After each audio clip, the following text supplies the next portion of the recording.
السلام علیکم دوستوں، میں ہوں ذیشان اور آج ہم جا رہے ہیں ایک نئی جگہ پہ. میرے ساتھ کچھ ایکسپیرینس والے پرانے دوست ہیں. تو ایک دو کمنٹس میں نے دیکھے تھے اپنی پچھلی ویڈیو میں، جس میں میرے ایک دو بھائیوں نے کچھ گلے شکوے بھی کیے ہیں. ان کو کچھ بات سمجھ نہیں آئی، اور اس کے علاوہ کچھ مزید انفارمیشن کے لیے ایک دوست نے مجھے کہا تھا. تو میں نے کہا چلیں، یہ پرانے میرے دوست ہیں بہت پیارے، تو ان سے آپ کی ملاقات بھی کراتے ہیں، ان سے بات بھی کرتے ہیں، اور ایک نئے شہر کا وزٹ بھی آج ہوگا انشاءاللہ تعالی. تو یہ ہیں جی ماشاءاللہ عرفان بھائی. السلام علیکم. عرفان بھائی کیسے ہیں آپ؟ اللہ کا شکر. آپ ٹھیک ہیں، اچھے ہیں. آپ سے بات کرتے ہیں، لیکن پہلے میں اپنے دوسرے دوستوں کا انٹروڈکشن کرا دوں. یہ ہے راشد بھائی، السلام علیکم. مردان کم لاہور. اور یہ واجد بھائی ہیں. السلام علیکم جی، واجد علی، میں لاہور سے ہوں. ماشاءاللہ ہم سب لوگ ایک ساتھ ایک کمپنی میں ہی کام کر رہے ہیں. تو عرفان بھائی سے اصل مقصد یہ تھا کہ عرفان بھائی سے آج کی بات چیت کرنی ہے، ان سے پوچھنا ہے کہ کیا ہے، کیسا ہے، اور ہمیں کیا اپنے ایکسپیرینس سے بتاتے ہیں. اچھا عرفان بھائی سنائیں، آپ کیسے ہیں اور کہاں جا رہے ہیں؟ اللہ کا شکر، میں ٹھیک ہوں، اور میں آپ لوگوں کے ساتھ جا رہا ہوں. آپ مجھے ڈراپ کرنے جا رہے ہیں ایک نئی جگہ. میرے دوستوں کو، میرے ویورز کو ڈیٹیل سے بتائیں. ایک تو بتائیں کہ ویزے کے حوالے سے آپ کہاں جا رہے ہیں، یہ تو میں ان کو بعد میں بتاتا ہوں. آپ یہ بتائیں کہ آپ نے کہاں سے ویزا لیا اور اس کا پروسیس کیا تھا. آپ ایک سوال یہ بھی تھا میرے ایک دوست کا کہا کہ ایمبیسی میں کیا کوسچنز ہوتے ہیں. مختصر اور جامع سی بات بتائیں جو ہیلپ فل ہو میرے دوستوں کے لیے. مختصر جامع بات یہ ہے کہ میں نے ویزا لیا تھا لاہور سے. ٹھیک ہے. ایڈ آیا تھا، ایڈ کو میں نے اپلائی کیا، انٹرویو ہوا. پہلے میرا ایجنسی والوں نے انٹرویو لیا، اس کے بعد میرا کمپنی سے آن لائن انٹرویو ہوا، اس کے بعد سلیکشن ہوئی، اور میں کافی بھاری رقم لے کے میں پولینڈ آیا. اپروکسیمیٹلی کتنے اماؤنٹ میں آپ یہاں پہنچے؟ تقریباً میرا ٹوٹل خرچہ ہو گیا تھا 1 ملین. ٹھیک ہے. تو یہاں پہ آیا، یہاں پہ میں نے لائسنس کے لیے اپلائی کیا. آفٹر 6 منتھ یہاں پہ جو لائسنس ہے ڈرائیونگ لائسنس، وہ ریپلیس ہو جاتا ہے. 2009 سے پہلے کا ڈرائیونگ لائسنس نیا بھی ہو جاتا ہے، لیکن یہاں پہ جو ایک سرٹیفکیٹ بنتا ہے جسے کوڈ 95 کہتے ہیں، ٹھیک ہے.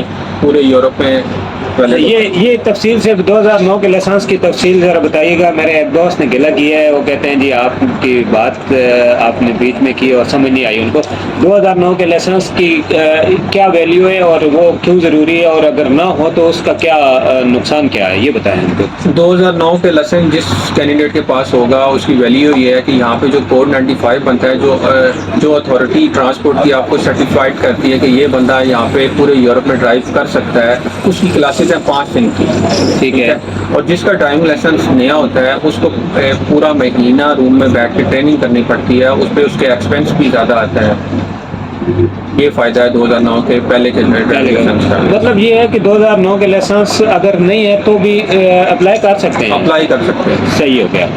اچھا، اور ایک دوسرے دوست نے سوال کیا تھا کہ ایمبیسی میں کیا کوسچنز ہوتے ہیں. آپ جب ہم پاکستان میں پولینڈ کی ایمبیسی میں جاتے ہیں تو انڈیا میں تو یہ نہیں ہے. انڈیا کے جسٹ وہ پیپر سبمٹ کیے جاتے ہیں، آپ کی فائل سبمٹ ہوتی ہے اور ان کو ویزا مل جاتا ہے. لیکن ایسا پاکستان میں نہیں ہے. پاکستان میں ہم لوگوں کا انٹرویو ہوتا ہے باقاعدہ، اور وہ پوچھ گچھ کرتے ہیں اپنے حساب سے. تو وہ آپ سے کیا کوسچنز ہوئے وہاں پہ؟ انٹرویو کا یہ ہے کہ ڈیپینڈ کرتا ہے کنٹریز کے اوپر. پاکستان کی بات کریں تو پاکستان والے جو کویشچن کرتے ہیں وہ سب سے پہلے آپ سے ریلیٹڈ کویشچن کرتے ہیں کہ آپ کا نام کیا ہے، آپ نے کہاں کا جاب کی ہوئی ہے، آپ کی فیملی میں کون کون ہے، پھر آپ نے ویزا کیسے لیا، آپ نے ویزے کے پیسے کتنے دیے، پھر آپ نے جو اپائنٹمنٹ بک کی ہے وہ پے اپائنٹمنٹ تو نہیں بک کی، کسی کو پیسے تو نہیں دیے. اس سے ریلیٹڈ سوال کرتے ہیں. پھر آپ کو پوچھتے ہیں کہ آپ نے ویکنسیز کیسے آپ کو پتہ چلا، کہ فیس بک پہ دیکھا، ایڈ آیا، کس کے تھرو آپ نے یہ ویکنسیز کو سرچ کیا، یا کسی فرینڈ کے تھرو.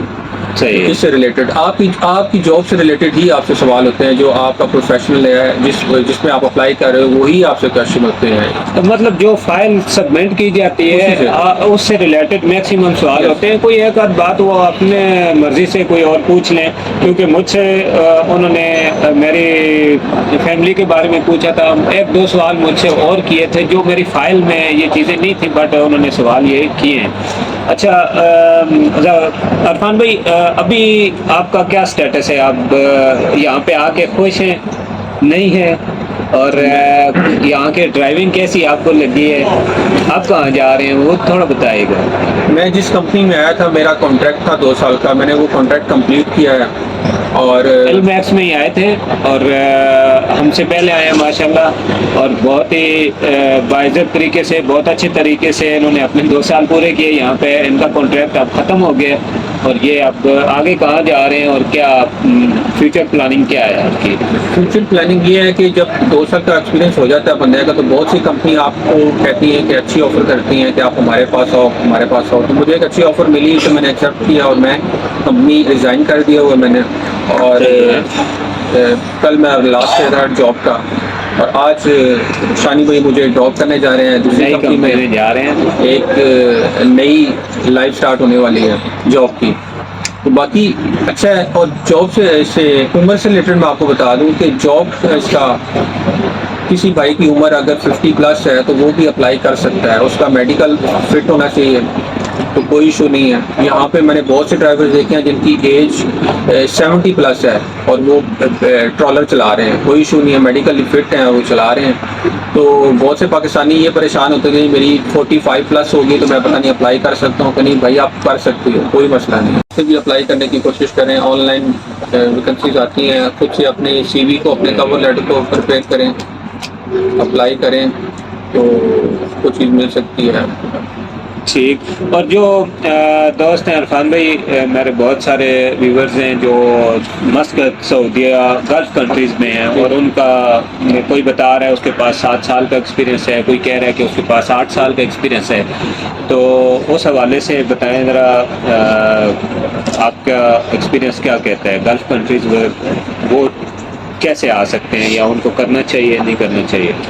گلف کنٹری سے بہت اچھا ایزی ہے آنا بنسبت پاکستان، کیونکہ پاکستان میں لوگ بہت زیادہ فیک ڈاکومنٹس بھی لگاتے ہیں اور وہ ان کے اوپر بڑا وہ ہوتا ہے، پریشر ہوتا ہے انٹرویو کا۔ تو آؤٹ آف پاکستان انٹرویو نہیں ہے، میکسیمم انٹرویوز نہیں ہوتا، خالی ڈاکومنٹس کی ویریفیکیشن کرتے ہیں اور ویزا لگا دیتے ہیں۔ تو بہت اچھا چانس ہے ان لوگوں کے پاس کہ جو لوگ اس وقت آؤٹ آف کنٹری ہیں، آؤٹ آف پاکستان میں بیٹھے ہوئے ہیں، کام کر رہے ہیں، جن کے پاس ورک ویزا ہے، ایکسپیرینس ہے، اقامہ پتہ کا جو بھی ادھر کا ہے ان کے پاس، تو وہ اپلائی کر سکتے ہیں اور ان کے لیے بہت ایزی ہے یہاں پہ۔ ہاں، تو کوشش کریں سب لوگ، یہ مت سوچیں کہ پتہ نہیں یورپ کا کام ہے، ہوگا نہیں ہوگا۔ آپ اپنی طرف سے کوشش کریں تو انشاءاللہ تعالیٰ اللہ تعالیٰ آپ کے لیے راستے آسان کریں گے۔ ایکسپیرینس اگر گلف کا ہے تو میجورٹی یہاں پہ جتنی بھی آئی ہے نا، ہم نے دیکھیے وہ گلف ایکسپیرینس والے لوگ زیادہ ہیں یہاں پہ، اور یہ نہیں ہے کہ باقی نہیں آئے، پاکستان سے بھی آئے ہیں، جو فریش ہیں وہ بھی آئے ہیں، اور انڈیا سے بالکل فریش لوگ آ رہے ہیں جن کا کوئی ایکسپیرینس نہیں ہے، وہ بھی ان کے بھی ویزے لگے ہیں، وہ بھی ادھر آئے ہیں ماشاءاللہ۔ تو اس لیے ہر کسی نے اپنا نصیب کھانا ہے، تو کوشش کریں، انشاءاللہ آپ لوگوں کے ویزے لگیں گے اور آپ بھی ایک دن ہماری طرح یورپ میں آ کے بیٹھے ہوں گے اور یورپ کے مزے لیں گے۔ عرفان بھائی، آپ کے گھر والوں کو پتہ ہے کہ آپ یورپ میں؟ جی بالکل بتا کے ہیں؟ بالکل بتا کے سچی بتایا؟ بالکل سچی بتایا۔ اچھا، تو کہا انہوں نے کچھ نہیں؟ نہیں، انہوں نے تو یہی، ہر بندہ اپنی فیملی کے لیے اچھے کا سوچتا ہے کہ چلو ان فیوچر سب کے لیے اچھا ہوگا۔ تو یورپ میں بہت زیادہ فیسلٹیز ہیں جو کینڈیڈیٹ کو ملتی ہیں گورنمنٹ کی طرف سے بھی۔ ٹھیک ہے۔ تو ابھی میں خود 16 کنٹریز میں ڈرائیو کر چکا ہوں ان 2 سالوں میں۔ ماشاءاللہ ماشاءاللہ۔ تو سارا یورپ کے 16 کنٹریز گھوم چکے ہیں 2 سالوں میں۔ 5-6 مہینے میں 6-7 کنٹریز تو ہم نے بھی گھومے ہیں، لیکن ان کا ماشاءاللہ ایکسپیرینس زیادہ ہے، 2 سال ان کو ہو گئے، ہمیں تو ابھی 1 سال پورا نہیں ہوا۔ تو عرفان بھائی، آپ کا بہت شکریہ، بہت انفارمیٹو آپ کی گفتگو تھی، تو انشاءاللہ مزید بھی آپ سے ہیلپ لیتے رہیں گے اپنے دوستوں کے لیے۔ کوئی ایسی نئی چیز جو آپ کو پتہ لگے تو پلیز ضرور شیئر کیجیے گا تاکہ میں اپنے دوستوں کو بتاؤں اور وہ اس سے فائدہ اٹھا سکیں۔ تو ابھی ہم لوگ تھوڑا کھانا پینا کرنے لگے ہیں، میکڈونلڈ ہے ہمارے پیچھے، تو اس کے لیے رکے تھے۔ ہمارا سفر 500-550 کلومیٹر ہے، اور عرفان بھائی کو آج ڈراپ کرنا ہے، ان کی ڈیوٹی وہاں پہ سٹارٹ ہونی ہے، تو ہم کھانا پینا کر لیں، اس کے بعد انشاءاللہ دوستوں کو مزید تھوڑا سا اس شہر کا وزٹ کراؤں گا۔ ایک چیز میں آپ کے ویورز کو بتانا چاہتا ہوں جی۔ کہ ہر بندہ جس کے پاس ایکسپیرینس ہے وہ یورپ آ سکتا ہے، کوئی مشکل ناممکن جو لوگ کہتے ہیں ڈی موٹیویٹ کرتے ہیں لوگوں کے نہیں یار بہت یہ ہے ایزی نہیں ہے، نہیں، ہر بندہ آ سکتا ہے جس کے پاس جینون لائسنس ہے، جینون ایکسپیرینس ہے، ہر بندہ یورپ آ سکتا ہے، چاہے وہ پاکستان میں یا چاہے آؤٹ آف پاکستان ہے۔ ہاں، جو ایک اور چیز ہمارے لوگوں کے ذہن میں ہوتی ہے نا، فیک ڈاکومنٹس لگا کے تو وہ چیزیں کر کے، تو اس کا مشورہ ہم بالکل نہیں دیں گے، ٹھیک ہے۔ جو ریئل ہوتا ہے، جو سچ ہوتا ہے، اس میں باڈی پاور ہے، تو ریئل چیزیں لگا کے آئیں تو یہاں پہ آ کے تو آسانی ہوگی، نہیں تو آپ کے ذہن میں ایک چیز رہے گی کہ کہیں بھی پکڑے جا سکتے ہیں، کہیں بھی یہ لوگ چیک کرتے رہتے ہیں، بھائی کچھ نہ کچھ مسئلہ ہو سکتا ہے۔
ہم لوگ عرفان بھائی کو لے کے ان کی نئی کمپنی میں پہنچ گئے ہیں۔ یہ ان کا آفس ہے، باہر چھوٹی گاڑیوں کی پارکنگ ہے، یہ سائڈ پہ ان کی ورک شاپ بنی ہوئی ہے، لیکن یہ بڑی کمپنی ہے، ان کی اور بھی کافی سائڈیں اور ورک شاپس ہیں، لیکن ادھر ہی ہم لوگوں نے آنا تھا، تو پیپر ورک ان کا کمپلیٹ ہو گیا ہے۔ اور یہاں کی یہ پوزیشن ہے کہ آج فرسٹ ڈے ہے عرفان بھائی کا یہاں پہ، اور انہوں نے یہ دیکھیں یہ گاڑی پہلے سے ریڈی کر کے رکھی ہوئی ہے، ایک دن کیا 1 گھنٹہ بھی ضائع کرنا نہیں چاہتے، اتنی ضرورت ہے ان لوگوں کی۔ اور ابھی سے یہ گاڑی انہوں نے ہر چیز مکمل کی ہوئی تھی، یہ گورا اس کو عرفان بھائی کو ساری چیزیں پوری کر کے دے رہا ہے، اور شام کو عرفان بھائی نے جرنی کا لوڈ کرنا ہے، گاڑی کے ڈاکومنٹس اور باقی ٹول وغیرہ ہر چیز اس بندے نے چیک کروا دی ہے۔ باقی اس کے علاوہ دف گاڑی کے بارے میں کیا میں آپ کو دکھا چکا ہوں، یہ وہی سیم ماڈل ہے جو میری پچھلی ویڈیو میں نے آپ لوگوں کو دکھائی تھی۔ ہم عرفان بھائی کو اس گاڑی کے حوالے کر کے اور یہاں سے اجازت چاہتے ہیں، کیونکہ بہت لمبا سفر ہے اور کافی تھکاوٹ بھی ہو گئی ہے، تو انشاءاللہ پھر اگلی ویڈیو میں ملاقات ہوگی۔ اللہ حافظ۔